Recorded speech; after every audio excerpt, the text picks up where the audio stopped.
तो अध्याय 2 की विविध प्रश्नावली को सोल्व करने जा रहे हैं और इसके अंदर हम क्वेश्चन सोल्व करेंगे फर्स्ट, सेकंड,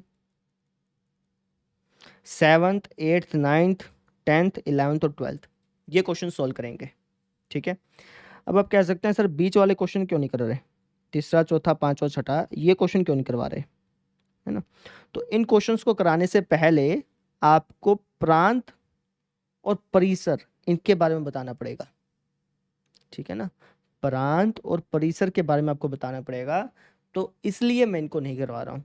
प्रांत परिसर का एक अलग टॉपिक बनेगा कि कैसे हम फलन का संबंध का प्रांत परिसर तो आप निकाल लेते हो, बहुत ही आसान होता है। कैसे आप फलन का फंक्शन का प्रांत यानी डोमेन और परिसर यानी रेंज, फलन का हम कैसे डोमेन और रेंज फाइंड करते हैं, उसके लिए एक अलग चैप्टर बनेगा या फिर आप कह लो एक अलग लेक्चर बनेगा, है ना। उसको समझने के बाद ही आप ये क्वेश्चन समझ पाएंगे ना। जो क्वेश्चन मैंने पीछे छुड़वा रखे हैं, एक दो जो एग्जाम्पल छुड़वा रखे हैं, वो भी उन्हीं टॉपिक्स के बाद करवाया जाएगा। ठीक है, तो करें फिर शुरू आज का काम। चलो जी, पहला क्वेश्चन देखो, बहुत ही आराम आराम से करेंगे, है ना। टाइम लगने दो जितना लगता है, लेकिन आराम से करेंगे, अच्छी तरह करेंगे। ठीक है, हाँ जी। क्या क्या रखा है कि एक संबंध है, एक संबंध है जिसको हमने रिप्रेजेंट किया है एफ से। अच्छा जी, एक संबंध है जिसको हमने रिप्रेजेंट किया है एफ से। अब यहां पर आपका डाउट हो सकता है कि सर हम संबंध को तो आर से रिप्रेजेंट करते थे ना, एफ से कैसे रिप्रेजेंट कर रहे हैं। एफ से तो फंक्शन को करते हैं, फलन को करते हैं। तो भैया ऐसा जरूरी नहीं है, ध्यान से समझो। मैंने कहा था कि संबंध को हम ज्यादातर आर से रिप्रेजेंट करते हैं, हमेशा नहीं, ज्यादातर। ज्यादातर जब भी हम संबंध की बात करते हैं तो हम उसको आर से ऐसे रिप्रेजेंट कर देते हैं। संबंध क्या होता है, कुछ एक जोड़े होते हैं ना जिसमें कुछ खास बात होती है, कुछ स्पेशल बात होती है, उसी को हम क्या बोलते हैं, संबंध बोल देते हैं। उसी को हम आर से रिप्रेजेंट कर देते थे। लेकिन जरूरी नहीं कि कैपिटल आर से ही करते हैं, किसी से भी कर सकते हो। ठीक है ना, किसी से भी आप चाहो तो स्मॉल आर से कर लो, स्मॉल जी से कर लो, स्मॉल एफ से कर लो, आपकी मर्जी है। तो ऐसे ही इन्होंने यहाँ पर एक संबंध बता रखा है और क्या रखा है कि इस संबंध को एफ नाम दिया गया, इस संबंध को एफ लेटर से रिप्रेजेंट कर रखा है। बात समझ में आ गया। ठीक है जी, इतनी बात तो समझ में आई कि एक संबंध है, एक संबंध है जिसको एफ से रिप्रेजेंट किया गया। संबंध क्या होते हैं, संबंध के अंदर कुछ एक जोड़े होते हैं, कुछ एक क्या होते हैं भैया, जोड़े होते हैं। ध्यान होगा आपको, है ना। सबसे पहले हम निकालते हैं ए क्रॉस बी, दो समुच्चय है, मान लो ए है ना और एक ये है बी। तो हम क्या निकालते हैं, सबसे पहले ए क्रॉस बी, उनका कार्टेशियन प्रोडक्ट निकालते हैं। ठीक है ना, उसके अंदर में मिलते हैं जोड़े, जितने जोड़े बन सकते थे वो सारे के सारे जोड़े हमें यहाँ पे मिल जाते हैं। ठीक है ना, ए और बी सेट का जब हमने कार्तीय गुणन किया तो उससे हमें क्या मिले, जोड़े मिल गए बहुत सारे। ठीक है, अब इन जोड़ों में जब हम कोई संबंध डिफाइन कर देते हैं, जब हम क्या देते हैं कि मुझे तो ऐसे जोड़े चाहिए जिसमें पहला एलिमेंट दूसरा एलिमेंट पहले से एक ज़्यादा हो, या फिर दूसरा एलिमेंट पहले से पहले का स्क्वायर हो, या फिर दूसरा एलिमेंट पहले से एक कम हो। जब हम ऐसे कोई संबंध डिफाइन कर देते हैं तो उसे हम कहते हैं संबंध, रिलेशन आर, है ना। अब आर से डिफाइन करो, आर से लिखो, एफ से लिखो, जी से लिखो, आप नाम कुछ भी दे सकते हो, है ना। तो अब हम क्या करते हैं, इसके अंदर हम ऐसे जोड़े ढूंढते थे, याद है ना। संबंध के अंदर हम कुछ एक जोड़े रखते थे जिनके अंदर वो खास बात होती थी। ठीक है, सबसे पहले तो दो समुच्चय हैं, इनसे पहले हमने ए क्रॉस बी निकाला। ठीक है, ए क्रॉस बी में हमने वो जोड़े चुन लिए जिनमें कुछ खास बात थी। वो कुछ खास बात आप खुद बताते हैं।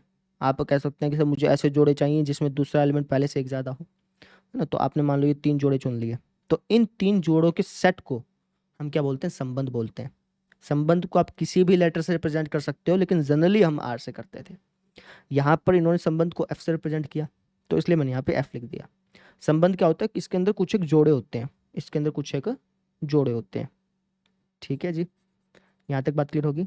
संबंध के अंदर कुछ एक जोड़े होते हैं, कुछ एक क्रमित युग्म होते हैं। अगर मैं हिंदी में बताऊं, पूरा हिंदी में बताऊं, तो संबंध के अंदर कुछ एक जोड़े होते हैं, जिनमें कुछ ना कुछ खास बात होती है। ठीक है, कुछ भी खास बात हो सकता है कि दूसरा एलिमेंट पहले से एक ज़्यादा हो, दूसरा एलिमेंट पहले से एक कम, कुछ भी हो सकता है। ठीक है, वो तो हमें क्वेश्चन में बताता है ना। अब क्या बोला कि ये जो संबंध है ना, ये जो संबंध है, इसमें जो एफ एक्स है, अभी एफ एक्स का मतलब क्या है? एफ एक्स का मतलब है दूसरा एलिमेंट। ध्यान से समझना, एफ एक्स का मतलब क्या है? दूसरा एलिमेंट। ध्यान से समझो, एक संबंध है एफ, है ना। एफ संबंध के अंदर क्या होते हैं? कुछ जोड़े होते हैं। जोड़े का जो पहला एलिमेंट होता है इसको हम बोलते हैं एक्स, है ना। जोड़े का जो दूसरा एलिमेंट होता है इसको हम क्या बोलते हैं? वाई। ठीक है, और मैंने पिछले लेक्चर में बताया था कि आप y को चाहो तो एफ एक्स भी कह सकते हो। ठीक है ना, y को चाहो तो क्या कह सकते हो? एफ एक्स भी कह सकते हो। यहाँ पर जो एफ एक्स लिखा गया ना, इसका मतलब ये कि दूसरा एलिमेंट, ये दूसरा एलिमेंट। ठीक है, देखो संबंध को हमने f से रिप्रेजेंट किया, संबंध को हमने किससे रिप्रेजेंट किया? f से। तो अगर ये एलिमेंट x है तो ये क्या होगा? एफ एक्स होगा। जब आप x डालोगे तो आपको रिटर्न क्या आएगा? एफ एक्स आएगा।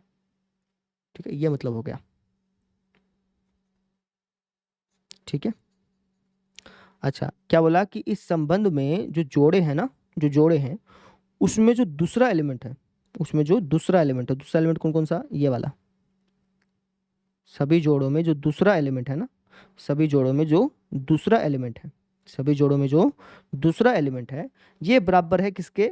एक्स स्क्वेयर के और 3x के। जो दूसरा एलिमेंट है ये एक्स स्क्वेयर के भी बराबर हो जाता है और 3x के भी बराबर हो जाता है। ऐसे कैसे? ध्यान से समझो, जब x की वैल्यू 0 या 0 से बड़ी होती है ना, और 3 या 3 से छोटी होती है, तो जो दूसरा अंक है, जोड़ों का जो दूसरा अंक है, वो एक्स स्क्वेयर के बराबर हो जाता है। अब इसका मतलब समझा, मान लो मैं x की वैल्यू 0 रख दूं, x की वैल्यू क्या रख दूं? 0, तो ये एफ एक्स क्या हो जाएगा?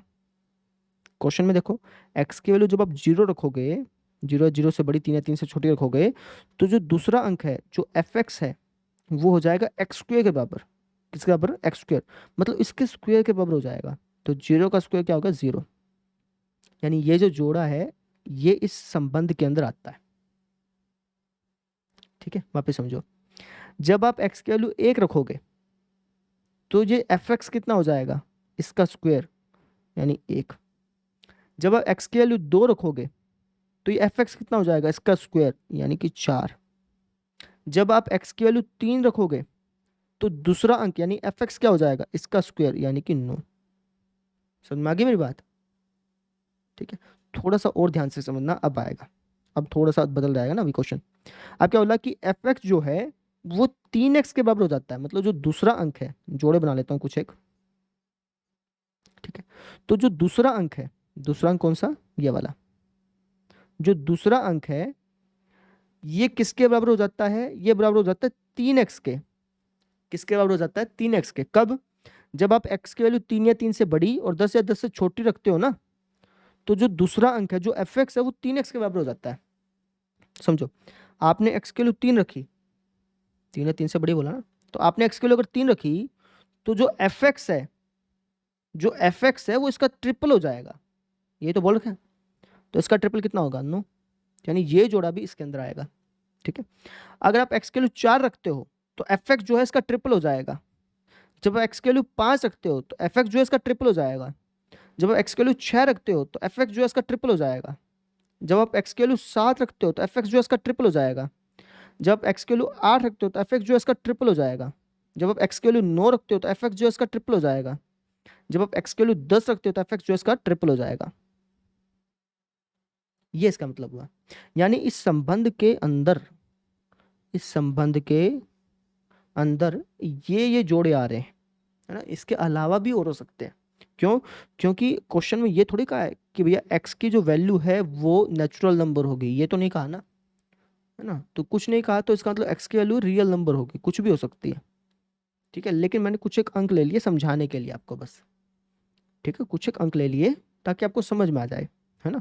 वैसे तो आप 0.1 भी ले सकते हो, 0.2 भी ले सकते हो, लेकिन सिर्फ मैंने नेचुरल नंबर इसलिए लिए ताकि आपको ऊपर से एक बार समझ में आ जाए। ठीक है, तो ये हमारा एक संबंध है, ये हमारा एक संबंध है। हमें बताना है कि क्या ये एक फलन है या नहीं है। देखते हैं, चलो। अब ध्यान से देखो, 3,9, 3,9, ये जोड़ा तो सेम ही है ना, जोड़ा तो सेम ही है। तो जब हम समुच्चय लिखते हैं तो एक चीज को बार बार थोड़ी लिखते हैं, एक ही बार लिखेंगे ना। ठीक है। अच्छा, अब ये फलन है या नहीं, ये कैसे बताऊंगा? कैसे बताते थे भैया? ऐसे दो अंडे से बना लेते थे समझने के लिए ना, बिना अंडे बनाए भी काम चल जाता है, लेकिन समझने के लिहाज से अंडे बनाओगे ऐसे, तीर आरेख बनाओ, तीर आरेख बनाओगे ना तो अच्छा रहेगा।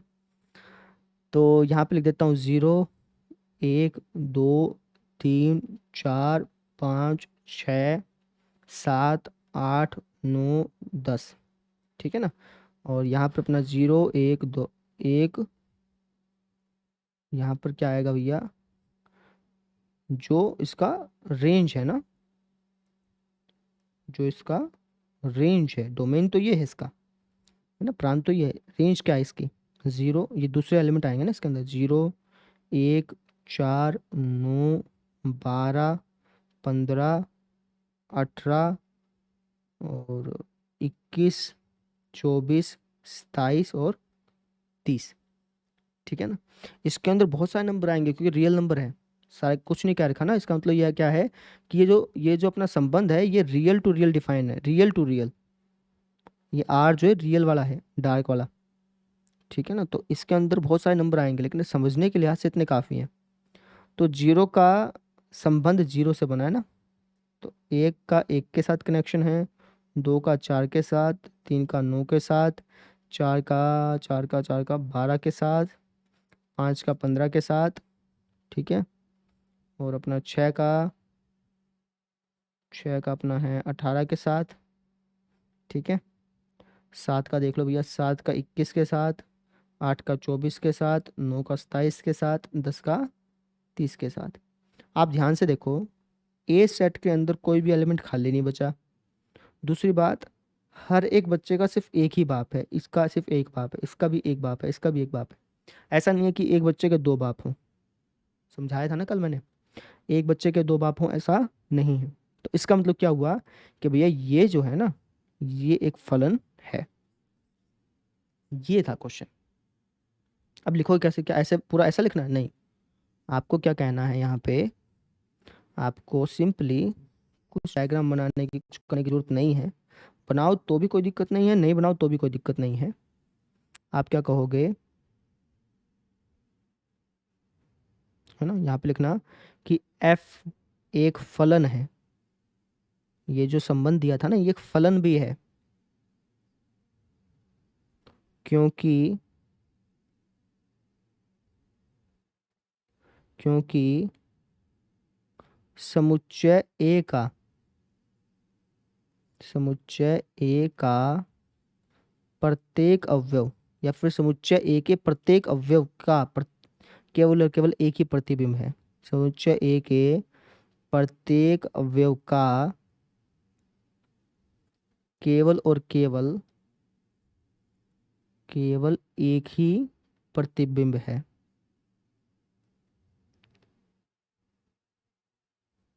ठीक है। कैसे है वो हमने देख लिया, चाहो तो बना लो, आप बनाकर भी दिखा सकते हो कि ये समुच्चय ए हो गया, ये समुच्चय बी हो गया। इसके प्रत्येक एलिमेंट को हमने एक्स मान लिया, इसके प्रत्येक एलिमेंट को हमने एफ एक्स मान लिया। जब मैं 0 रखता हूँ यहाँ पे तो ये हो जाएगा 0 का स्क्वायर, 1 रखता हूँ तो 1 का स्क्वायर, ऐसे करके भी दिखा सकते हो, दिखा देना अच्छी रहेगा, कोई दिक्कत नहीं है। तो इस तरीके से इसका फर्स्ट पार्ट हो गया। ऐसे ही हमने सेकंड को चेक करना है। ठीक है, इसको मिटा दूं एक बार। सेकंड क्या बोला कि एक संबंध है जी, एक संबंध है भैया जी।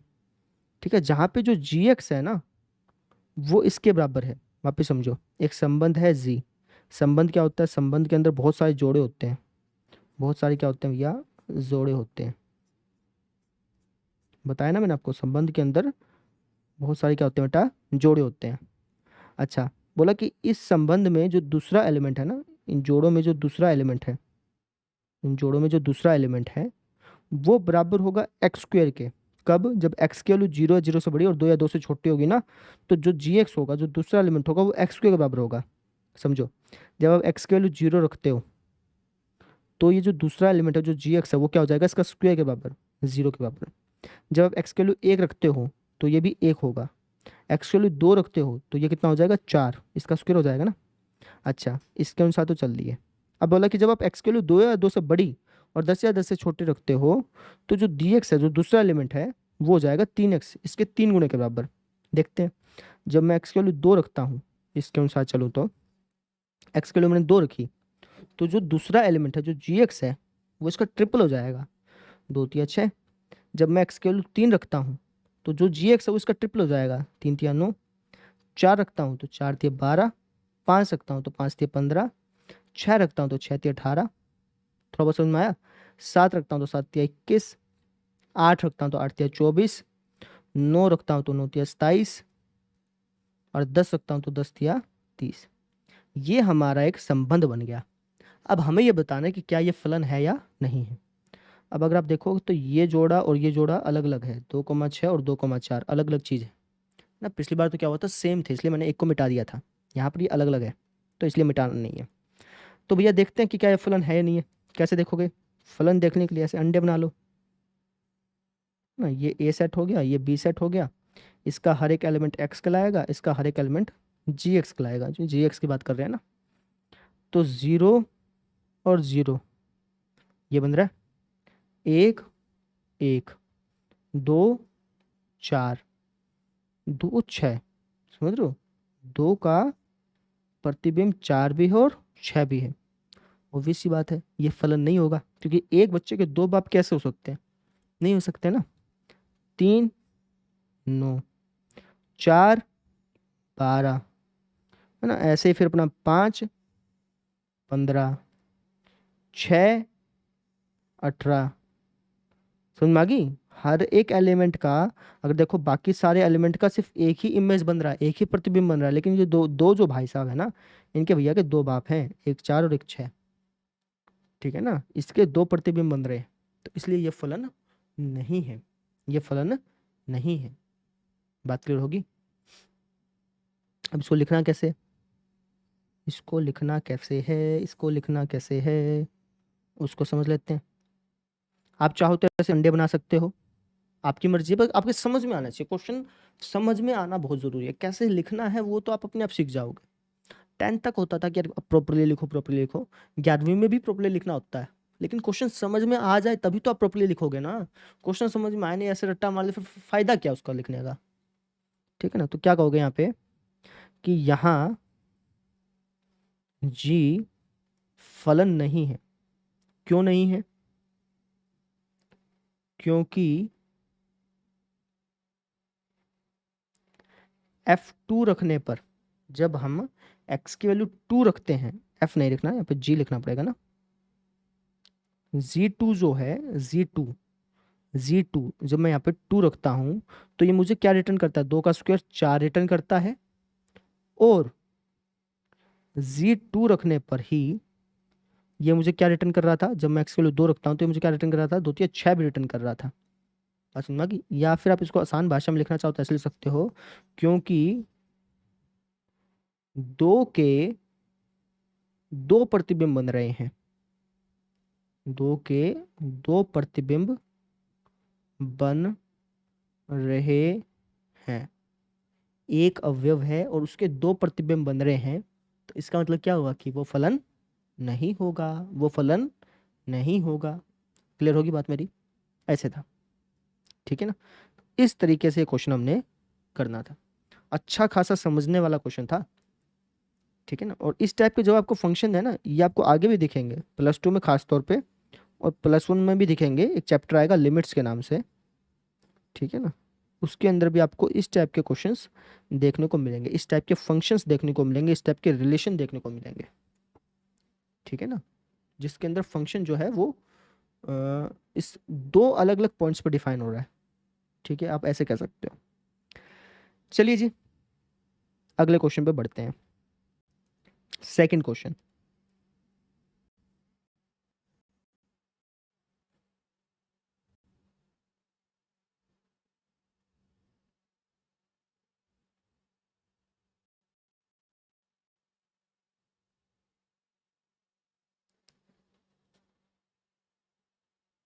क्या बोला है कि एक फंक्शन है एफ एक्स, है ना, जो कि बराबर है एक्स स्क्वायर के। तो हमें f1.1 माइनस f1 बटे में 1.1 माइनस 1 ज्ञात करना है। अब मैंने यहाँ पे क्या कह दिया था कि fx एक फंक्शन है, ज़रूरी नहीं है, कुछ भी हो सकता है, ठीक है ना। fx का मतलब बेसिकली क्या है कि जो जोड़ा है उसका दूसरा एलिमेंट, जो जोड़ा है उसका दूसरा एलिमेंट, आप ऐसे समझ लो, ठीक है। वो जोड़ा हो सकता है कि फंक्शन में हो सकता है कि वो रिलेशन में, है ना। जो भी कोई संबंध होता है, जो भी कोई फलन होता है ना, वो गारंटी बात है संबंध तो होता ही होता है, ऑब्वियस सी बात है। फलन जो है वो एक स्पेशल टाइप का ही तो संबंध है, ऐसे तो पढ़ा था हमने। फलन क्या है, एक स्पेशल टाइप का संबंध है, ठीक है। तो जो फलन होगा वो गारंटी बात है संबंध तो होगा होगा, ठीक है। तो एफ एक्स जो है वो एक्स के बराबर, हमें इसकी वैल्यू निकालनी है ना, निकाल देते हैं, क्या दिक्कत है। F 1.1 minus F one upon में 1.1 माइनस 1 की वैल्यू निकालनी है। कैसे निकालेंगे, इसको समझने के लिए हम सबसे पहले एफ एक्स लिख देते हैं। एफ एक्स हमारा बराबर है एक्स स्क्वायर के, ये बात है। हमें वैल्यू निकालनी है इसकी, तो इसकी वैल्यू निकालने के पहले तो मुझे एफ 1.1 की वैल्यू निकालनी पड़ेगी ना। तो एफ 1.1 क्या हो जाएगा, अगर इसके अनुसार चलूँ, एफ एक्स अगर एक्स स्क्वायर के बराबर है तो एफ 1.1 क्या हो जाएगा, 1.1 के स्क्वायर के बराबर, यानी 1.21, ठीक है ना। ऐसे ही अगर मैं f1 की वैल्यू निकालना चाहूँ तो वो क्या हो जाएगी, इसी के अनुसार चल रहे हैं ना, तो 1 का स्क्वायर यानी कि 1। तो हमें f1.1 की वैल्यू भी पता चल गई और f1 की वैल्यू भी पता चल गई, दोनों की वैल्यू हमारे पास आ गई। अब इन दोनों की वैल्यू को मैं यहाँ पे पुट कर देता हूँ, तो f1.1 माइनस f1 अपॉन में 1.1 माइनस 1 किसके बराबर हो जाएगा, इसकी वैल्यू क्या आई है, ये आई है जी, और इसकी वैल्यू क्या आई भैया, ये आई है, बटे में इसको घटा लो 0.1 हो जाएगा ना। तो हो जाएगा अपना 0.21 अपॉन 0.1, कट काट के आ जाएगा अपना 21/100, ये हो गया 1/10, ये हो जाएगा 21/100 गुणा 10/1, यानी कि 21/10 कितना होता है, 2.1। समझ में आ गई। इसका जो मान आया है, इसकी जो वैल्यू आई है वो कितनी आई है, 2.1। कहीं सर ये तो बेतुका सा क्वेश्चन था, है ना। इसका इस्तेमाल होगा जब कैलकुलस स्टार्ट होगा ना आपका +2 में, तब इसका इस्तेमाल होगा, ठीक है ना। ये आपका बेस तैयार किया जा रहा है, आपको लिमिट पढ़ाना है, डेरिवेटिव पढ़ाना है, कैलकुलस पढ़ाना है, तो ये उन सब का बेस तैयार किया जा रहा है। एनसीईआरटी ऐसी कोई बुक नहीं है कि अपनी मर्जी से जो मन में आया वो क्वेश्चन छाप दिया। हर एक क्वेश्चन को जहाँ दिया गया ना, वहाँ पर देने का भी रीज़न है कि इसके बाद ये क्वेश्चन दिया, इसके बाद ये क्वेश्चन दिया। तो एनसीईआरटी ने बहुत सोच समझ करके क्वेश्चन डिज़ाइन कर रखे हैं आपके, ठीक है ना। चलिए थर्ड क्वेश्चन,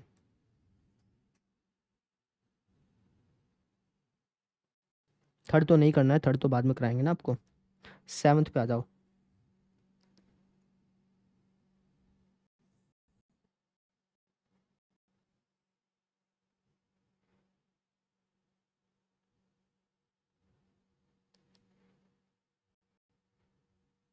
क्या बोला है कि मान लो कि F comma G, F comma G ये दोनों के दोनों जो हैं, है ना, ये F comma G from real to real. अच्छा, ये दो फंक्शन है बच्चे, ठीक है, कुछ भी हो सकता है, रिलेशन भी फंक्शन भी। हम यहाँ पे जनरली फंक्शन लेके चलेंगे ना, मैंने क्या बताया था कि स्मॉल एफ स्मॉल जी को हम जनरली फंक्शन लेके चलते हैं, ठीक है। तो ये मान लो दो फंक्शन है जो कहाँ से कहाँ तक डिफाइन है, रियल टू रियल तक। हो सकता है रिलेशन भी हो, हमें नहीं पता, मैं तो सिर्फ आपको सिर्फ फंक्शन बता रहा हूँ।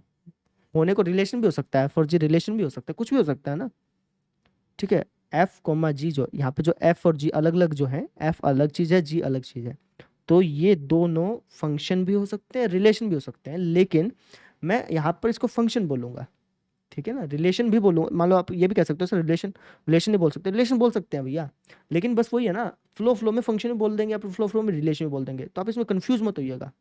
भाषा ही ऐसी है, इसके एनसीईआरटी की जो लैंग्वेज है वो ही ऐसी है, ठीक है। तो आप इसमें कंफ्यूज मत होइएगा कि सर ये फंक्शन है या रिलेशन है। फंक्शन और रिलेशन दोनों ही सेम चीज है, ज्यादा डिफरेंस है ही नहीं, ठीक है ना। रिलेशन से ही फंक्शन निकला है, ठीक है। तो कुछ बोल दो, कोई दिक्कत नहीं आएगी, समझ में आना चाहिए बस। एफ और जी दो फंक्शन है, या फिर आप कह लो एफ और जी दो रिलेशन है, ठीक है। कहाँ से कहाँ तक है? रियल टू रियल है, ठीक है जी। मतलब इनका डोमेन भी रियल है और अपना इनका रेंज भी रियल है, ठीक है। मतलब कि क्रमशः एफ एक्स जो है ये बराबर है एक्स प्लस वन के, और जी एक्स जो है ये बराबर है 2x-3 के। हमें f plus g, f minus g, f by g ज्ञात करना है। अब ये क्या चीज़ हुआ? F plus g, f minus g और एफ बाई जी। अगर लॉजिकली सोचो ना, तो हम क्या कर रहे हैं यहाँ पर, इन दोनों फंक्शंस को ऐड कर रहे हैं। इस एफ कोर्स जी को, इन दोनों फंक्शंस को हम क्या कर रहे हैं, ऐड। यहाँ पर हमें इन दोनों को घटाना है, यहाँ पर हमें इन दोनों को भाग करना है। तो बहुत सिंपल चीज़ नहीं है, इन दोनों को जोड़ना है, सिंपल। एफ प्लस जी किसके बराबर हो जाएगा? ये बराबर होगा एफ प्लस जी, और यहाँ पे आपको एक्स लिखना होता है, समझो। एफ प्लस जी, अगर आपको एफ प्लस जी निकालना है तो आप इसको इस तरीके से लिख के दिखाते हो, ठीक है ना। जो सा वेरिएबल क्वेश्चन में दिया हुआ है ना, वो वाला वेरिएबल यहाँ पे लिखते हो, ठीक है। तो ये कुछ इस तरीके से हो जाता है, ठीक है। एफ प्लस जी का मतलब क्या है कि एफ एक्स प्लस जी एक्स, इन दोनों को जोड़ दो। एफ एक्स क्या है आपका एक्स प्लस वन, जी एक्स क्या है आपका 2x-3। जोड़ोगे तो क्या आएगा? 3x-2, यानी एफ प्लस जी कितना आ गया? 3x-2। अब आप कहेंगे सर क्या क्वेश्चन था, बिल्कुल बकवास सा क्वेश्चन था। इसका यूज होगा, ठीक है। दो फंक्शन है, जब हम उनको जोड़ देते हैं तो उनकी डोमेन चेंज हो जाती है, उनकी रेंज चेंज हो जाती है। उसके बारे में आपको सीखना होगा, अभी नहीं, धीरे धीरे सीखोगे, फिर आपको इनकी वैल्यू पता चलेगी। अच्छा ये क्वेश्चन क्यों दिया गया था, ठीक है जी। ऐसे ही आपको एफ माइनस जी निकालना है। एफ माइनस जी का मतलब एफ माइनस जी, और यहाँ पे आपको एक्स लिखना पड़ेगा।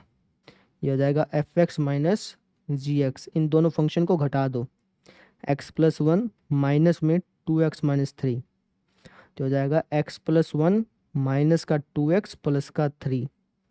ये हमको देगा माइनस का x प्लस का 4, ठीक है जी। फिर अपना f बाई जी, इन दोनों फंक्शंस को अपने ने भाग करना पड़ेगा, लेकिन उससे पहले आपको इसको कुछ इस तरीके से लिखना पड़ेगा, ठीक है। बात क्लियर होगी, है ना। तो एफ एक्स कितना है अपना x प्लस वन, जी एक्स कितना है 2x-3। ये आ गया हमारे आंसर। इनका जो यूज है ना, ये आपको धीरे धीरे समझ में आएगा बच्चे, ठीक है ना। अभी तो मैं बहुत ही अपने आप को बांध रहा हूँ, ठीक है। आगे जाकर के जैसे जैसे आप चैप्टर पढ़ते जाएंगे, ये फंक्शन आगे जाके खुलता रहेगा ऐसे, ठीक है। फिर इसका यूज आपको पता चलेगा। अभी तो क्वेश्चन कर लो, ठीक है। सातवां हो गया, आठवां देखो बेटा।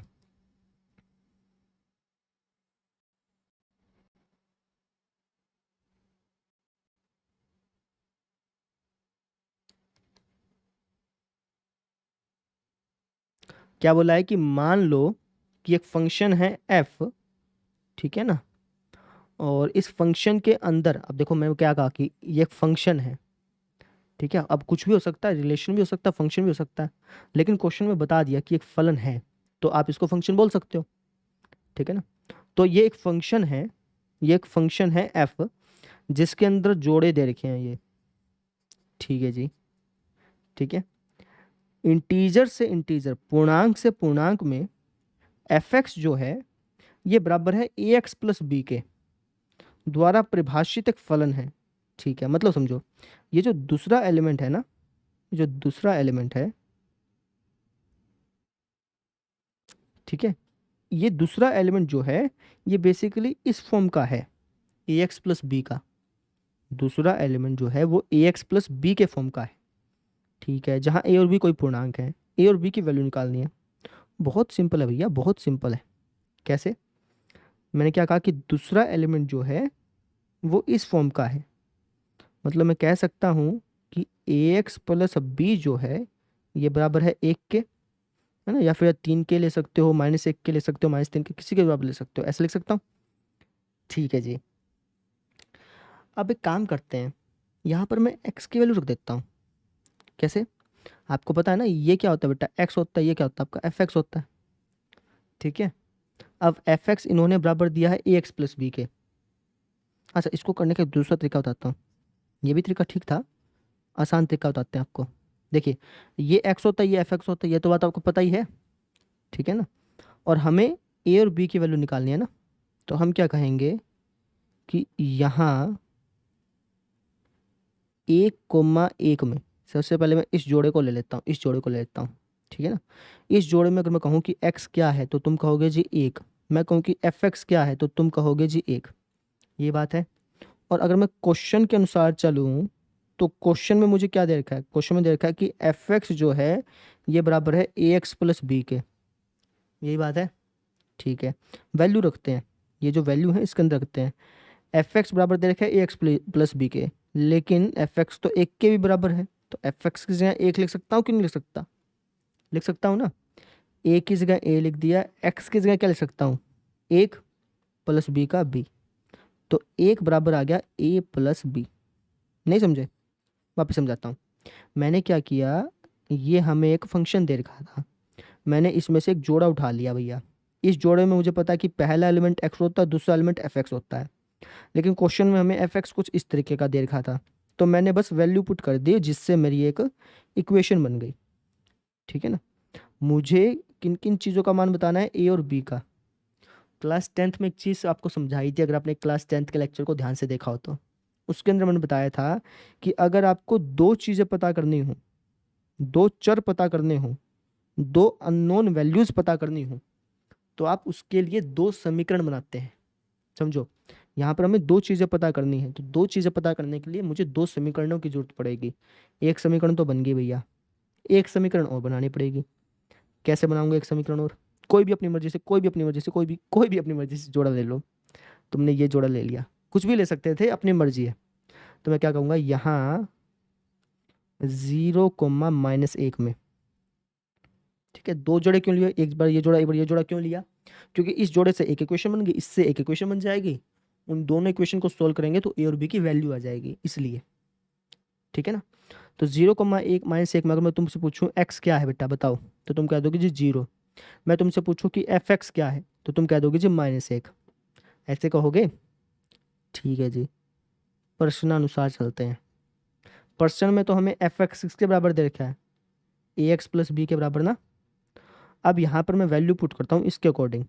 एफ एक्स यहाँ पर किसके बराबर है, -1 के बराबर, तो एफ एक्स की जगह -1 लिख दिया, ए की जगह ए, एक्स की जगह क्या लिखूंगा 0 प्लस बी, तो यहाँ से आ गया -1 बराबर ए 0 खत्म कहानी इसकी। तो यहाँ से बी की वैल्यू निकल आई। समझ में आई? समझो इस चीज़ को। हमने क्या किया, हमें एक फंक्शन दिया था, उसमें कहा था कि जो एफ एक्स है वो ए एक्स प्लस बी के बराबर है, जो दूसरा एलिमेंट है ना इसकी जो फॉर्म है ये ए एक्स प्लस बी के बराबर है। हमें ए और बी की वैल्यू निकालनी थी। कैसे निकाल सकते थे, अब दूसरा जो एलिमेंट है ये जो एक है ये किसके बराबर है, ए एक्स प्लस बी के बराबर है, तो ये लिखा मैंने एक जो है ये ए एक्स प्लस बी के बराबर है ना। यहाँ पे एक्स की बस वैल्यू डाल दी इसके अकॉर्डिंग।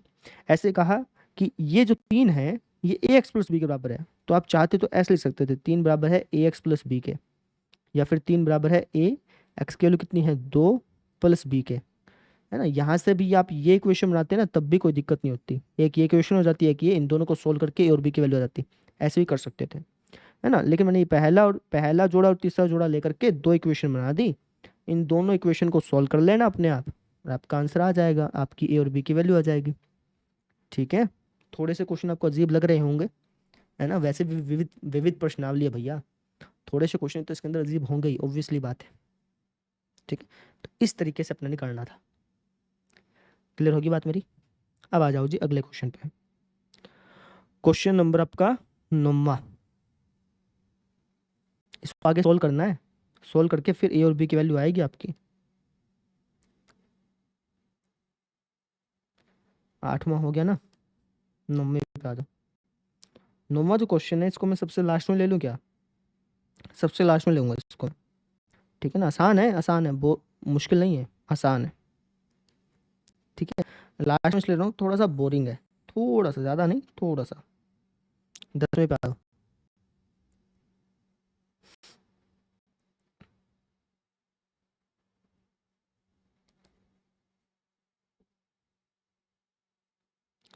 क्या बोल रखा है कि मान लो कि एक सेट है ए जिसके अंदर एलिमेंट है 1 2 3 4, एक सेट है बी जिसके अंदर एलिमेंट है 1 5 9 11 15 16, एक सेट है एफ, सेट नहीं है, ठीक है ना, एफ है। अब ये एफ संबंध भी हो सकता है, फलन भी हो सकता है, कुछ भी हो सकता है ना।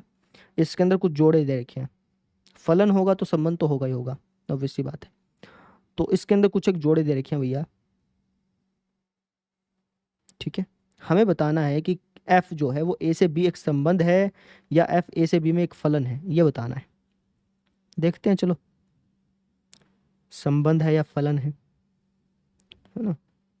तो कैसे करेंगे, दो सेट है, एक सेट है ए, तीर आरेख का यूज कर रहा हूँ ना मैं, एक सेट है बी, इसके अंदर एलिमेंट है 1 2 3 4, इसके अंदर है 1 5 9 11 15 और 16, ठीक है। तो 1 का 5 के साथ जोड़ा बन रहा है भैया, 2 का 9 के साथ बन रहा है, 3 का 1 के साथ है, 4 का 5 के साथ है, ये बात है। और 2 का 11 के साथ भी है भैया, लो बना दिए। अब बताओ मुझे कि क्या ये संबंध है या फलन है, बताओ शाबाश, ये संबंध है या फलन है। एक बच्चे के दो बाप हो सकते हैं क्या, नहीं, यानी संबंध तो है, जैसे तीर लग गए यहाँ पे तो संबंध तो होगा ही, ऑब्वियस सी बात है ना। तो ये संबंध तो है लेकिन फलन नहीं है। क्या कहोगे, ये क्या लिखोगे यहाँ पे कि यहाँ एफ ए से बी में एक संबंध तो है, संबंध तो है, परंतु फलन नहीं है, फलन नहीं है, क्योंकि दो के, ये जो दो भाई साहब है ना, इसके दो प्रतिबिंब बन रहे हैं, इसके दो बाप हैं, ऐसे समझ लो, दो के दो प्रतिबिंब बन रहे हैं, दो प्रतिबिंब हैं, ऐसे लिख दो चाहे। तो संबंध तो है, फलन नहीं, ठीक है ना। अच्छा, आप ये कह सकते, अब यहाँ पर एक छोटा सा डाउट आपके मन में आ सकता है कि सर आपने इसका रीजन तो बता दिया कि फलन नहीं है, इसका रीजन तो आपने बता दिया कि इसके दो प्रतिबिंब बन रहे हैं, इसका रीजन तो समझ में आ गया। अच्छा, इसका रीजन आपने नहीं बताया, समझो, मैंने सिर्फ यहाँ पे लिख दिया कि एफ जो है वो ए से बी में संबंध है, लेकिन क्यों है ये नहीं बताया, है ना। तो इसका भी रीजन है, एफ ए से बी में एक संबंध है, इसका भी रीजन है। आप कह सकते हो सर यहाँ पे तीर मार दिए इसलिए संबंध बन गया, ये तो सिर्फ समझाने के लिए कह दिया कि तीर लगा दिए जब ये संबंध बन गया, लेकिन इसको प्रॉपरली कैसे लिखोगे, उसको लिखने का भी एक तरीका है। देखो, संबंध किससे बनता है, मुझे ये बताओ, संबंध जो है वो किससे बनता है, बताना मुझसे, मुझे ये बताओ, संबंध जो है वो बनता कैसे है। सबसे पहले आपके पास क्या होते हैं, दो समुच्चय होते हैं, उसका आप क्या कराते हो, कार्तीय गुणन कराते हो ना, क्या कराते हो, कार्तीय गुणन कराते हो। कार्तीय गुणन मतलब बहुत सारे जोड़े होते हैं, उसमें से आपने कुछ एक जोड़े सिलेक्ट कर लिए, तो संबंध आपका बन गया, है ना।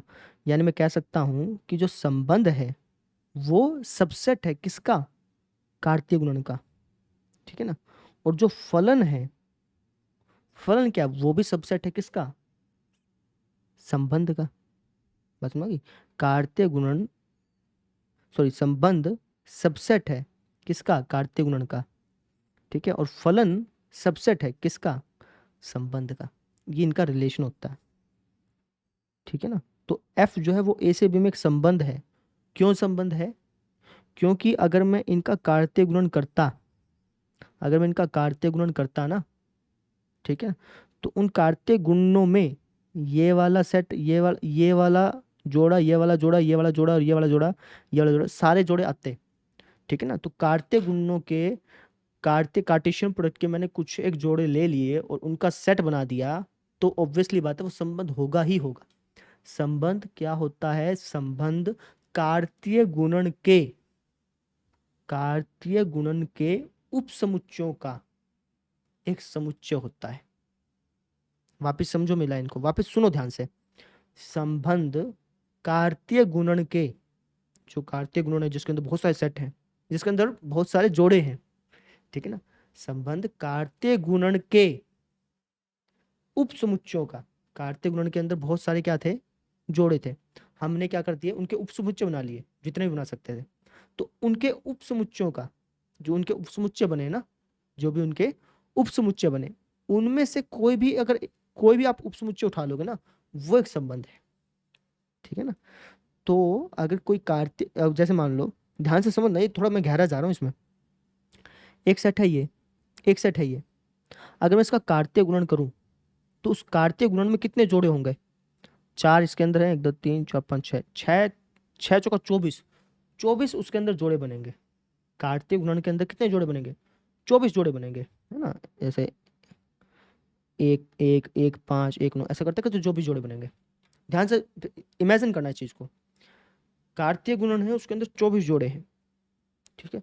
वो जो 24 जोड़े हैं उनको मैं 24 एलिमेंट कह देता हूँ, कि उसके अंदर 24 एलिमेंट है, 24 क्या है, एलिमेंट है। अगर मैं उन 24 एलिमेंट्स का उपसमुच्चय बनाने लग जाऊं तो कितने उपसमुच्चय बनेंगे, 2 की पावर 24, ऐसे बनाते थे ना, 2 की पावर 24, यानी इतने उपसमुच्चय बन जाएंगे। और उन इतने उपसमुच्चयों में, बहुत ज्यादा हो जाएंगे ये, है ना, तो उतने उपसमुच्चयों में से एक उपसमुच्चय ये भी होगा ही होगा, ठीक है ना। तो इसलिए ये एक संबंध है ना। अगर लिखना चाहो, ऐसे लिखने की जरूरत नहीं है, लिखना चाहो तो तुम क्या लिखोगे कि यहाँ एफ ए से बी में एक संबंध है, क्योंकि एफ जो है वो ए क्रॉस बी का एक उपसमुच्चय है।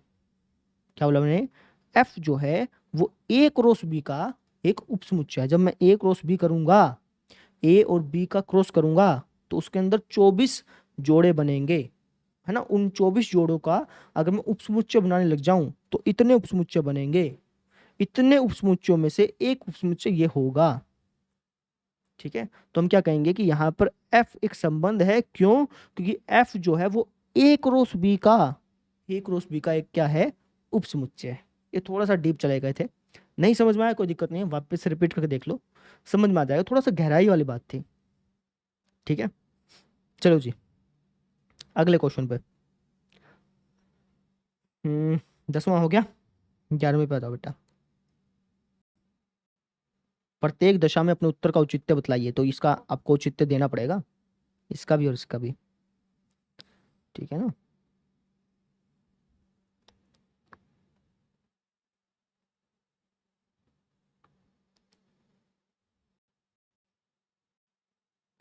क्या बोल रखा है कि मान लो कि एक एफ है, अब ये एफ कुछ भी हो सकता है, फंक्शन भी हो सकता है, रिलेशन भी हो सकता है। इस एफ के अंदर जोड़े हैं, है ना, अब ध्यान से समझना, जो जोड़े हैं ना, उसमें जो पहला एलिमेंट है ये ए बी के प्रकार का है, और जो दूसरा एलिमेंट है ये ए प्लस बी के टाइप का है ना। अलग क्वेश्चन आया कि नहीं आया। एक एफ है और उसके अंदर कुछ एक जोड़े हैं, उन जोड़े में जो उन जोड़े में जो पहला एलिमेंट है उसकी शक्ल कुछ इस जैसी है, ए बी जैसी, और जो दूसरा एलिमेंट है जोड़ों का, उसकी शक्ल ए प्लस बी जैसी है, ठीक है। जहां पर ए और बी दोनों के दोनों क्या हैं, पूर्णांक है, डार्क जेड का मतलब क्या होता है, पूर्णांक, ठीक है। द्वारा परिभाषित पूर्णांक क्रॉस पूर्णांक का एक उपसमुच्चय है, अच्छा जी, ठीक है। क्या एफ जेड से जेड में, है ना, जेड बोल रहा हूं मैं उसको, वैसे पूर्णांक से पूर्णांक में बोल सकते हो, जेड से जेड में एक फलन है, अपने उत्तर का औचित्य स्पष्ट कीजिए। अच्छा, क्या बोला कि एक संबंध है एफ, भैया जो अगर पूछा कि फलन है या नहीं है तो ऑब्वियसली बात है संबंध पाएगा, है ना, संबंध पाएगा, हमें बताना है कि फलन है या नहीं है। तो एक संबंध है भैया एफ, इसके अंदर जो जोड़े हैं वो कुछ इस तरीके के हैं, ठीक है, जहां पर ए और बी जो है वो दोनों के दोनों पूर्णांक हैं, ठीक है। हमें बताना है कि क्या ये जो संबंध है ये फलन है या नहीं है, ये फलन है या नहीं है, कैसे बताओगे। अब यहाँ पर हमें अपनी मर्जी से ए और बी की वैल्यू लेनी पड़ती है बेटा।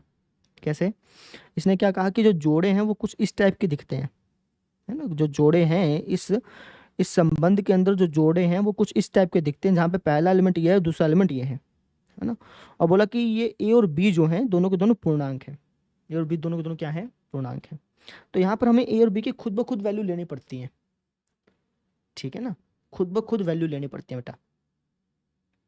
तो आप ए की वैल्यू अपनी मर्जी से कुछ भी मान लो, तुम्हारी मर्जी है, पूर्णांक मानना बस, कभी पॉइंट में मान लो।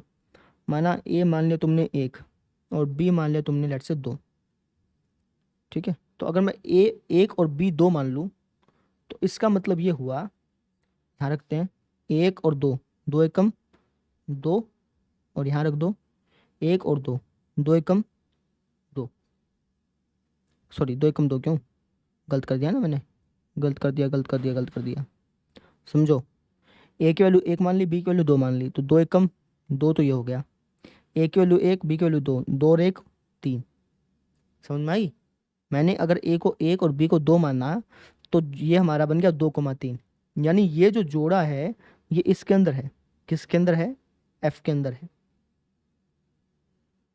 नहीं समझे। जैसे ए की वैल्यू कुछ और मान लो तुम्हारी मर्जी से, तुमने मान लिया -1, बी की वैल्यू कुछ और मान लो, तुमने मान लिया -2, कुछ भी मान सकते हो ए और बी की वैल्यू अपनी मर्जी से, है ना। तो अगर मैं इसके अनुसार देखूं, ए की वैल्यू -1 और बी की वैल्यू -2, है ना, तो इसके अनुसार देखो तो क्या हो जाएगा, -1 की -2 से गुणा करो, -1 की -2 से गुणा करो, तो ये हो जाएगा 2, -1 प्लस -2, -1 और -2 को जोड़ो, -3। यानी ये जो जोड़ा बना ये इस एफ के अंदर है ना, इस संबंध के अंदर है, ठीक है। कुछ और मान लो, ए की वैल्यू तुमने मान ली लेट से 0, बी की वैल्यू तुमने मान ली 2, है ना। तो इसका मतलब क्या हुआ कि 0 गुणा 2 0, 0 प्लस 2 2, ये जो जोड़ा है ये भी इस संबंध के अंदर होगा,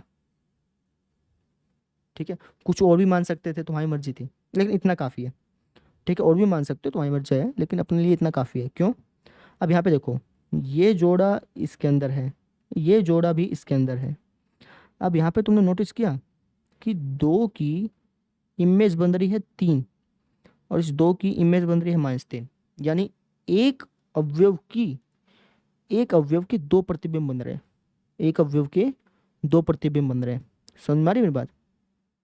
जैसा अगर मैं 2 अंडे बनाता, ठीक है, इसके अंदर इसको मान लो ए, इसको मान लो बी, है ना। तो जब आपने यहाँ पे 2 ढाला, 2 ढाला, इस केस में 2 ढाला, तो इसने क्या रिटर्न किया, 3 रिटर्न किया, ठीक है। 2 ढालने पे ये -3 भी रिटर्न कर रहा था। समझ में आ गई। इसका जो हर एक एलिमेंट है ये ए बी है, ये क्या है, ए बी। अभी तक क्या था इसका हर एक एलिमेंट हम एक्स मानते थे, लेकिन यहाँ पर इन्होंने साफ साफ कह दिया, अभी तक तो इस तरह से लिखा आता था ना, तो इसका हर एक एलिमेंट एक्स, इसका हर एलिमेंट वाई मान लेते थे, लेकिन अब इन्होंने थोड़ा अलग दे दिया। इन्होंने कहा कि इसका हर एक एलिमेंट ए बी है और इसका हर एक एलिमेंट ए प्लस बी है। बात समझ में आ गई। इसका हर एक एलिमेंट ए बी है, इसका हर एक एलिमेंट ए बी है, और इसका हर एक एलिमेंट ए प्लस बी है, ये बात है, ठीक है ना। तो अगर हम यहाँ पर ए और बी की अपनी मर्जी से वैल्यू रखें, है ना, यहाँ पर भी और यहाँ पर भी सेम रखने, कभी यहाँ पर अलग यहाँ पर अलग, ऐसा नहीं करना। तो जब ए और बी की अपनी अपनी मर्जी से वैल्यू रखी तो 2 जो अंक है इसकी 2 इमेज बन रही थी, एक तो 3 और एक -3, ठीक है। और अगर एक अवयव की 2 इमेज बने, इसके 2 बाप हैं, तो एक बच्चे के 2 बाप हो सकते हैं क्या, नहीं हो सकते। तो तुम क्या कहोगे कि यहाँ यहाँ 2 की 2 के 2 प्रतिबिंब हैं, अतः यह फलन नहीं है, अतः यह फलन नहीं है बबुआ। समझ में आ गई, फलन ना है ये चीज, ठीक है। थोड़ा बहुत नहीं समझ में आ रहा होगा, मुझे पता है इस चीज़ का भैया, बहुत सारे स्टूडेंट्स को नहीं समझ में आता, प्रैक्टिस करनी पड़ती है। ये क्वेश्चन कर लिए, इसके बाद मैं आपको क्वेश्चंस दूंगा प्रैक्टिस करने के लिए, उन क्वेश्चन को प्रैक्टिस कीजिएगा, ठीक है ना। कंसेप्ट समझो, प्रैक्टिस करो, दबाके कंसेप्ट समझो, प्रैक्टिस करो, कंसेप्ट समझो, प्रैक्टिस करो, इस तरीके से ही काम चलता है, ठीक है जी। चलिए 11वां क्वेश्चन हो गया, अब आइए आप 12वें क्वेश्चन पे।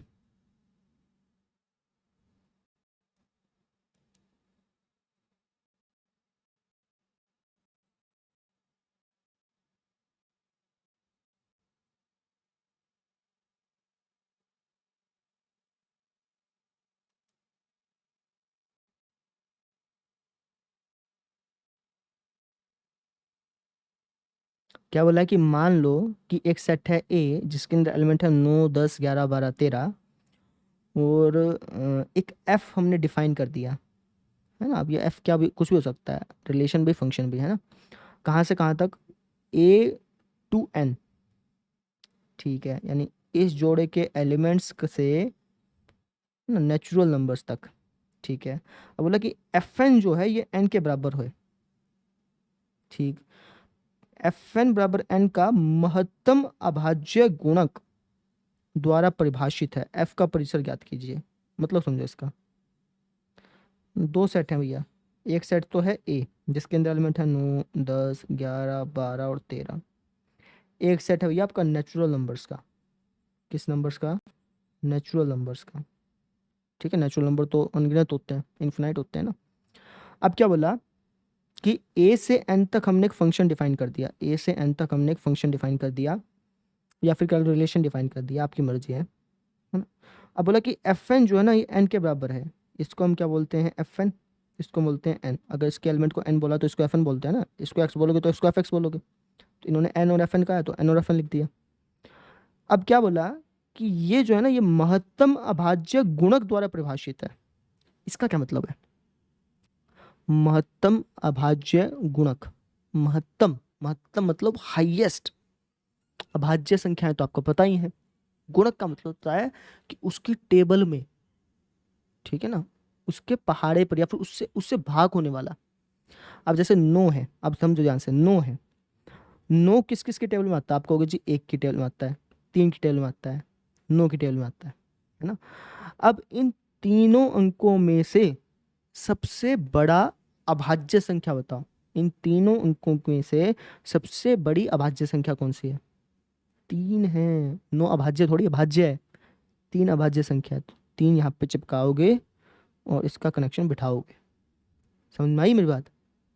ऐसे ही अगर मैं पूछूं 10 किस किस के टेबल पे जाता है, तो 1 5 10। इन तीनों अंकों में से सबसे बड़ी अभाज्य संख्या 5 है भैया। 11 की 11, अगर तुम 11 के ऐसे ही करोगे, 11 किस किस के बढ़ा जाता है? 1 और 11, तो 11 ही आएगा। 12 में देखोगे तो 12 जाता है 2 3 4 6 12।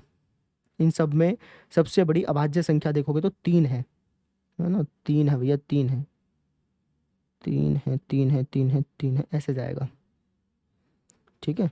13 का तो 13 ही बनेगा, ठीक है। तो इस तरीके से हमने फंक्शन को डिफाइन कर दिया। फंक्शन ही है, दो बच्चों का एक बाप हो सकता है ना, एक बच्चे के दो बाप नहीं हो सकते, लेकिन दो बच्चों का तो एक बाप हो सकता है, तो फंक्शन है ऑब्वियसली। इस फंक्शन का परिसर बताओ। इस फंक्शन का क्या बताना है? परिसर बता देते हैं। अच्छा, परिसर को किस तरीके से लिखते हैं? जब हम फंक्शन का परिसर बताते हैं तो रेंज और यहाँ पे हम एफ लगा देते हैं, ठीक है। हम क्या कर रहे हैं? इस फंक्शन का परिसर बता रहे हैं, इस फंक्शन की रेंज बता रहे हैं। रेंज क्या होता है? रेंज होता है जिस जिसका संबंध बना है, हाँ, जैसे 3 5 11 13, तो ये रेंज आ गई, 3 5 11 और 13, ये अपना आंसर हो गया। तो इस तरीके से करना था। क्लियर आ गई? दिमाग में हो गया क्लियर थोड़ा बहुत? चलो जी, अब आ जाओ जी लास्ट क्वेश्चन पे, ठीक है। उसके बाद ही फिर चैप्टर पैक हो जाएगा आपका, है ना। मतलब कुछ क्वेश्चन बच जाएंगे, उनको मैं आपको बाद में कराऊंगा, ठीक है।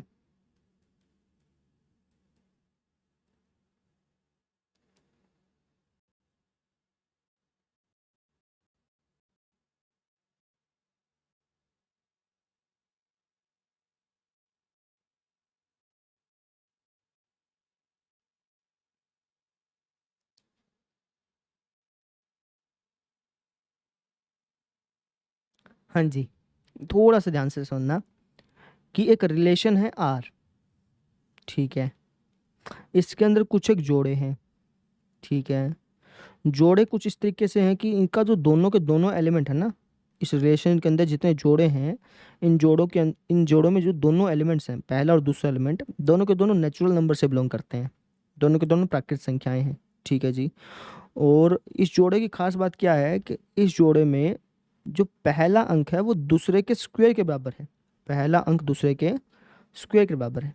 मतलब समझो, जैसे मैंने एक जोड़ा ले लिया 3, 9,3 ले लिया लेट्स से।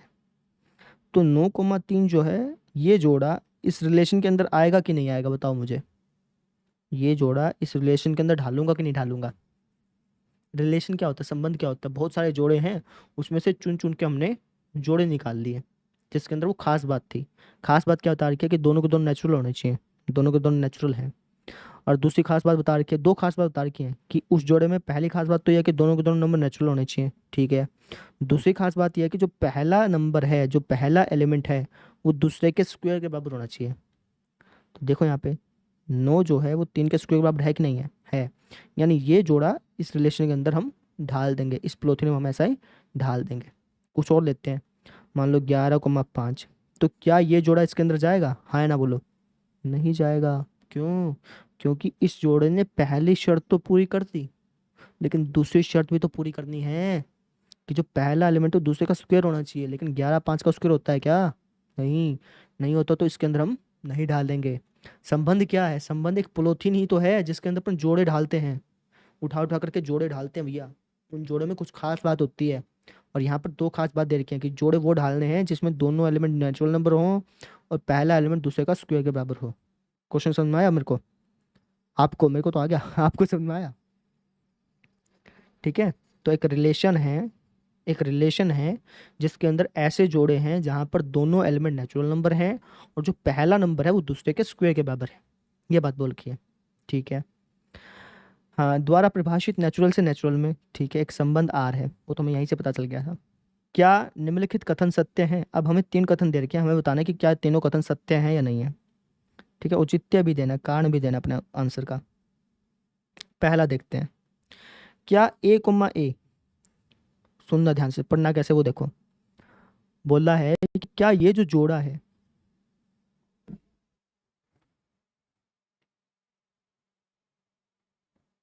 क्या बोला है कि क्या ये जो जोड़ा है, ये जोड़ा इस रिलेशन के अंदर आएगा या नहीं आएगा।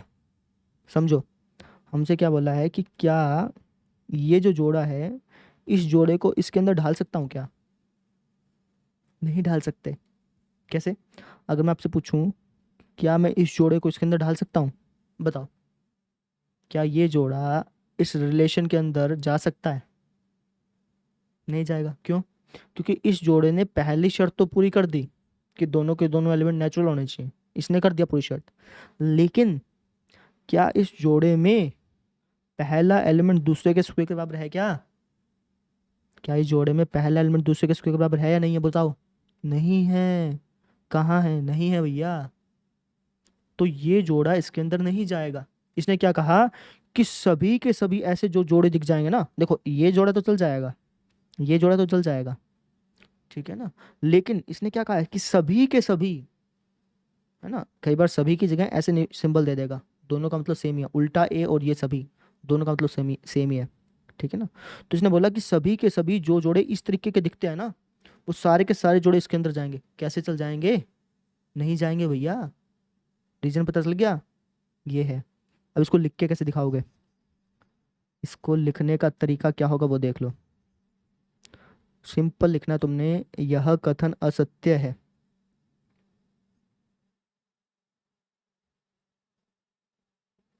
क्योंकि इसने इसने पहली शर्त तो पूरी कर दी, पहली कंडीशन पूरी कर दी, लेकिन दूसरी कंडीशन सेटिस्फाई नहीं कर पाया, क्योंकि ए जो है वो बराबर नहीं होता है ए स्क्वायर के, ठीक है ना। एक ऐसा जोड़ा, एक ऐसा जोड़ा, है ना, हर एक जोड़े में ये पहला अंक और दूसरे अंक का स्क्वायर बराबर नहीं होता है, सिर्फ इस जोड़े को छोड़ करके, है ना। इसको भी लिख देना, है ना, इसको प्रॉपर्ली लिखवा देता हूँ। क्योंकि 1,1 को छोड़कर, इसको छोड़कर कर, इसको छोड़कर, 1,1 को छोड़कर कभी भी किसी भी प्राकृत संख्या के लिए, किसी भी प्राकृत संख्या के लिए, क्योंकि नेचुरल से नेचुरल में डिफाइन है ना, प्राकृत संख्या के लिए ए बराबर नहीं होता है ए स्क्वायर के, बस, ठीक है। तुम्हारे समझ में आना चाहिए, ठीक है, तुम्हारे समझ में आ गया तो तुम अपने आप लिख दोगे कैसे भी। ठीक है, इसको लिखने का दूसरा तरीका भी हो सकते हैं, लेकिन ये तरीका ठीक है। ठीक है ना, क्वेश्चन समझ में आना चाहिए बस। दूसरी बात क्या बोली कि भैया अगर ये जोड़ा इस रिलेशन के अंदर जा रहा है तो इसका मतलब ये हुआ कि ये जोड़ा भी इसके अंदर जाएगा। देखो, का तात्पर्य है का मतलब होता है दिस इम्प्लाइज, है ना। जब भी का तात्पर्य है मिल जाए तुम्हें लिखा हुआ, तो इसका मतलब ये है कि ये तो तुम्हें दिया हुआ है और ये तुम्हें प्रूफ करना है ना। ये पूछा है कि ये सही है ये गलत है। तो हमसे बोला है कि ए कोमा बी अगर इस रिलेशन आर के अंदर है, ए कोमा बी ये जोड़ा अगर इसके अंदर है, ये जोड़ा अगर इसके अंदर है, तो क्या ये जोड़ा भी इसके अंदर होगा। अब मैं आपसे इस चीज पूछता हूँ, 2,4 ये जोड़ा इसके अंदर है कि नहीं है, बताओ पहले तो। ये जोड़ा इसके अंदर है या नहीं है, बताओ। होगा, क्यों, दोनों नेचुरल नंबर है। दूसरी बात, पहला नंबर दूसरे का न, हाँ अरे मैंने 2,4 नहीं लिखना था भैया, 4,2 लिखना था। हाँ, दोनों दोनों नंबर नेचुरल नंबर हैं, और पहला नंबर दूसरे का स्क्वायर है, ए बराबर बी स्क्वायर, पहला नंबर दूसरे के स्क्वायर के बराबर है, यानी ये जोड़ा इसके अंदर जाएगा। अगर ये जोड़ा इसके अंदर जा रहा है, अगर मैं इसको पलट दूं, ऐसा कर दूं, ये जोड़ा अगर इसके अंदर जा रहा है, अगर मैं इसको पलट दूं, इस तरीके से लिख दूं, तो क्या ये जोड़ा भी इसके अंदर जाएगा, नहीं जाएगा। क्यों, क्योंकि यहाँ पे पहला अंक दूसरे का स्क्वायर नहीं है।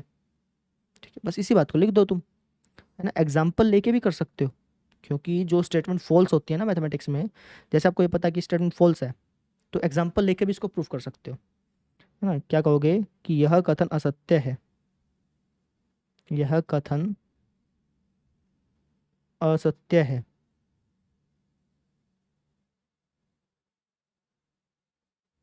क्यों है, क्योंकि किस तरीके से लिखोगे, एग्जाम्पल लेके भी लिख सकते हो, डायरेक्टली भी लिख सकते हो ऐसे तो। क्योंकि हम्म,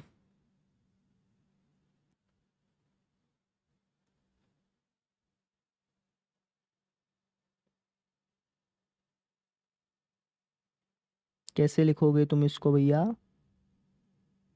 क्योंकि ऐसे एग्जाम्पल लेके लिख दो, ठीक है। हम्म, पहला अंक दूसरे का स्क्वायर होना चाहिए ना। हाँ, 4,2 जो है इस रिलेशन आर के अंदर बिलोंग करता है, पर 2,4 जो है ये इसके अंदर बिलोंग नहीं करेगा। इसी प्रकार, इसी प्रकार, इसी प्रकार अगर कोई जोड़ा है ए कोमा बी, अगर ये इस रिलेशन आर के अंदर बिलोंग करता है, तो इसका ये मतलब नहीं है, इसका ये तात्पर्य नहीं होगा, तात्पर्य नहीं है कि बी कोमा ए भी बिलोंग करेगा। ठीक है, या फिर है लिख दो यहाँ पे, समझो इस चीज़ को। अगर ये जोड़ा इस रिलेशन आर के अंदर बिलोंग करता है, तो अगर मैं इसके अंकों को पलट दूं, तो ये जोड़ा इससे बिलोंग नहीं करेगा, है ना। इसी तरीके से अगर ये जोड़ा इस रिलेशन आर के अंदर बिलोंग करता है, तो ये जरूरी नहीं है कि इसको अंकों को पलटने के बाद वो जो जोड़ा है वो भी इससे बिलोंग करे, ये जरूरी नहीं है। इसलिए ये कथन असत्य है। ठीक है, थोड़ा सा लिटिल बिट आपको कंफ्यूजिंग लगा होगा, एक बार वापस से करना पड़ेगा बच्चे, मेहनत करनी पड़ेगी इन क्वेश्चंस में, है ना। विविध प्रश्नावली के जो क्वेश्चंस हैं वो इसी टाइप के होते हैं, एक बार में समझ में नहीं आते हैं, समझो इस चीज़ को। ठीक है, थर्ड क्वेश्चन पे आ जाओ। वो आपको मेहनत करनी पड़ेगी बार बार, और जो मेहनत करेगा उसको समझ में आएगा, वो सफलता भी हासिल करेगा। ठीक है, अब क्या बोला यहाँ पे कि ये जो जोड़ा है ये इस रिलेशन आर से बिलोंग करता है। ठीक है, ये जोड़ा भी इस रिलेशन आर के अंदर बिलोंग करता है, तो इसका मतलब ये हुआ कि ये भी इसके अंदर बिलोंग करेगा। देखते हैं, चलो। अब देखो, अब इसको करने का तरीका, ये जोड़ा अगर इस रिलेशन आर के अंदर बिलोंग कर रहा है, ए कोमा बी, ये जो जोड़ा है अगर ये इस रिलेशन आर के अंदर बिलोंग कर रहा है, तो इसका मतलब ये हुआ कि दोनों के दोनों एलिमेंट नेचुरल नंबर होंगे। भाई कोई भी जोड़ा अगर इस रिलेशन आर के अंदर है, कोई भी जोड़ा अगर इस रिलेशन आर के अंदर है, तो वो दो कंडीशन तो सेटिस्फाई कर ही रहा होगा ना। पहली तो ये कि दोनों एलिमेंट नेचुरल नंबर होंगे, दूसरी कंडीशन ये सेटिस्फाई कर रहा होगा कि भैया पहला अंक जो है वो दूसरे के स्क्वायर के बराबर पाएगा, है ना। तभी तो ये जोड़ा इसके अंदर है, क्वेश्चन में देखा ना कि ये जोड़ा इसके अंदर है, तो इसका मतलब ये है कि दोनों के दोनों नंबर नेचुरल नंबर पाएंगे। और दूसरा एक कंडीशन होगा कि ए जो है वो बी स्क्वायर के बराबर पाएगा, तभी ये जोड़ा जो है इसके अंदर पाएगा, है ना। अच्छा, क्वेश्चन में एक बात और क्या देखी कि भैया B comma C, B comma C ये भी बिलोंग करता है रिलेशन आर से। रिलेशन वाला आ रहा है, डार्क वाला आ नहीं है, लाइट वाला आ रहा है। तो ये जो जोड़ा है ये भी रिलेशन आर से बिलोंग करता है। तो इसका मतलब ये हुआ कि दोनों नंबर भी नेचुरल नंबर पाएंगे, ये दोनों नंबर भी नेचुरल नंबर होंगे, ठीक है ना। और दूसरी बात, ये जो पहला अंक है इसका, ये दूसरे के स्क्वायर के बराबर पाएगा। भाई क्वेश्चन समझो, ये जोड़ा इस रिलेशन आर से बिलोंग करता है। तो अगर ये जोड़ा इस रिलेशन आर से बिलोंग करता है तो इसका मतलब ये हो गया कि ये दोनों एलिमेंट नेचुरल नंबर पाएंगे। और दूसरा क्या हो गया कि जो इसका पहला अंक है, इस जोड़े का जो पहला अंक है वो दूसरे के स्क्वायर के बराबर पाएगा, ठीक है। ऐसे बोला कि ये जोड़ा भी रिलेशन आर के अंदर बिलोंग करता है। तो इसका मतलब ये हुआ कि अगर ये जोड़ा इसके अंदर बिलोंग करता है तो ऑब्वियसली बात है इस जोड़े ने दोनों शर्तों को पूरा किया होगा। कौन कौन सी? कि इसका जो दोनों एलिमेंट है ये नेचुरल नंबर पाएंगे, है ना। और दूसरी बात, इसका जो पहला एलिमेंट है वो दूसरे के स्क्वायर के बराबर पाएगा। तभी इन दोनों कंडीशन को सेटिस्फाई करने के बाद ही तो ये जोड़ा इसके अंदर क्या होगा। ऐसे ही ये दोनों कंडीशन सेटिस्फाई करने के बाद ही ये जोड़ा इसके अंदर क्या होगा। बस समझ में आ गई। क्वेश्चन में दे रखा है कि ये जोड़ा इसके अंदर है और ये जोड़ा भी इसके अंदर है, तो ये दोनों जोड़े इसके अंदर कैसे गए होंगे, ये जोड़ा इसके अंदर कैसे गया होगा, इसने दोनों शर्तें पूरी की होंगी। ऐसे ये जोड़ा इसके अंदर कैसे गया होगा, इसने भी दोनों शर्तें पूरी की होंगी, है ना। इसको मान लो समीकरण 1, इसको मान लो समीकरण 2, इसको मान लो समीकरण 3, इसको मान लो समीकरण 4, है ना। समीकरण कहना गलत होगा, लेकिन बस अपने नाम दे दिया 1 2 3 4। समीकरण के अंदर तो इक्वल टू का निशान लगना चाहिए ना, यहाँ पर नहीं है। तो अगर तुम ध्यान से देखो अगर तुम 1 और 3 को देखो, 1 और 3 को देखो, है ना, 1 व 3 से, फर्स्ट व थर्ड से, अगर तुम फर्स्ट और थर्ड को देखो तो तुम पाओगे कि ए और बी नेचुरल नंबर से बिलोंग करता है, बी और सी भी नेचुरल नंबर से बिलोंग करता है। तो अगर फर्स्ट और थर्ड को कंबाइन कर दिया जाए तो मैं कह सकता हूँ कि ए और सी भी नेचुरल नंबर से बिलोंग करता है। ये बात तो मेरे समझ में आ गई, ठीक है। अगर तुम सेकंड और फोर्थ से देखो, सेकंड व फोर्थ से, तो तुम क्या पाओगे कि ए बी स्क्वायर के बराबर है, बी सी स्क्वायर के बराबर है। तो अगर तुम यहाँ पे वैल्यू रख दो, तो अगर ए बी स्क्वायर के बराबर है और बी सी स्क्वायर के बराबर है, अगर मैं यहाँ पे वैल्यू रख दूँ, किसकी वैल्यू रख दी अपन, जैसे मान लो तुमने वैल्यू रख दी ए बी स्क्वायर के बराबर है, बी सी स्क्वायर के बराबर है ना। तो यहाँ से अगर तुम बी की वैल्यू निकालो तो क्या हो जाएगा, रूट ए, रूट ए को यहाँ पे रखो तो रूट ए बराबर हुआ सी स्क्वायर के, रूट ए किसके बराबर हुआ, सी स्क्वायर के, ठीक है। इसको थोड़ा सा और सिंप्लीफाई करूँ तो ये हो जाएगा ए बराबर, दोनों तरफ अपन स्क्वायर कर दें तो सी की पावर 4, ऐसे होगा ना, दोनों से स्क्वायर कर दिया तो, ठीक है। अब यहाँ पे देखो, हमसे पूछा था कि क्या ये जोड़ा, ये जो जोड़ा है क्या इसके अंदर आएगा। अब इस जोड़े को इसके अंदर आने के लिए दो शर्तें पूरी करनी पड़ेंगी।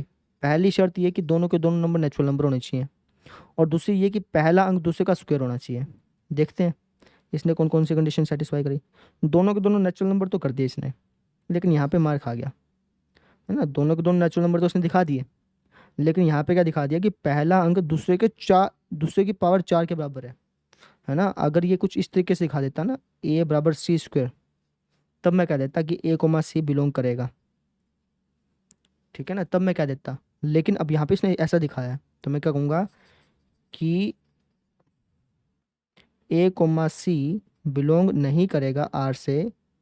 क्यों? क्योंकि इसने दूसरी कंडीशन सेटिस्फाई नहीं करी, ए जो है सी की पावर 4 के बराबर आ रहा है, या फिर कह लो ए बराबर नहीं है सी स्क्वायर के, इसलिए, ठीक है। तो इस तरीके से क्वेश्चन करना था, समझ में आई। इस क्वेश्चन को चाहो तो वापस देख सकते हो बेटा, क्योंकि ये क्वेश्चन थोड़ा सा अलग टाइप का था। एग्जाम्पलर में इस टाइप के क्वेश्चन और मिलेंगे आपको, तो वहाँ पे प्रैक्टिस हो जाएगी आपकी ना। देखो जितना आप जितना क्वेश्चन करोगे ना, आपको एक क्वेश्चन को बार बार नहीं करना है, बहुत सारे क्वेश्चंस को करना है। तो क्या होगा कि जब मैं एग्जाम्पल कराऊंगा ना, जब मैं आपको एग्जाम्पलर कराऊंगा तो उस एग्जाम्पलर के अंदर बहुत सारे क्वेश्चंस मिलेंगे आपको ऐसे ऐसे, तो उससे आपका कॉन्फिडेंस बढ़ जाएगा, ठीक है ना। आपको समझ में आ जाएंगी चीज़ें। एक बार क्वेश्चन को नोट करो, दिमाग लगाओ कि क्या कह रखा था, वापस समझो एक बार, फिर वापस समझो। 2-3 बार क्वेश्चन समझने के बाद ये क्वेश्चन समझ में आता है। एक बार में नहीं आता है, मैं पहले बता देता हूँ, एक बार में क्वेश्चन ये समझ में नहीं आता है, 2-3 बार माथा मारना पड़ेगा, फिर जाके क्वेश्चन समझ में आएगा। ठीक है ना मेरी बात, समझ में आई? तो 2-3 बार इसमें माथा मारो थोड़ा सा, फिर जाके आपको ये समझ में आएगा। ठीक है, चलिए जी करते हैं बंद। कल जो है हम इससे अगले लेक्चर में जो आपके क्वेश्चन बच गए उनको कराने के लिए जो कंसेप्ट आपको समझाने हैं ना वो समझाऊंगा। ठीक है, सबसे पहला कंसेप्ट आपको समझाया जाएगा क्रिटिकल पॉइंट्स का, है ना, या फिर आप हम मॉडुलस मॉडुलस भी उसके अंदर ही आ जाएगा। तो ये दोनों चीज़ आपको कल समझाएंगे। उसके बाद जो बचे हुए क्वेश्चन है ना, उसके बाद भी नहीं, उसके बाद फिर आपको एक अलग चीज़ समझा करके बहुत सारे क्वेश्चन करवा करके फिर मैं आपको बचे हुए क्वेश्चन कराऊंगा। ठीक है ना, फिर क्लैरिटी आएगी दिमाग में, नहीं तो क्लैरिटी नहीं आएगी। इसको नोट कर लेना, बहुत इंपॉर्टेंट चैप्टर है, बहुत इंपॉर्टेंट। ठीक है, तो कल मिलते हैं फिर, बाय।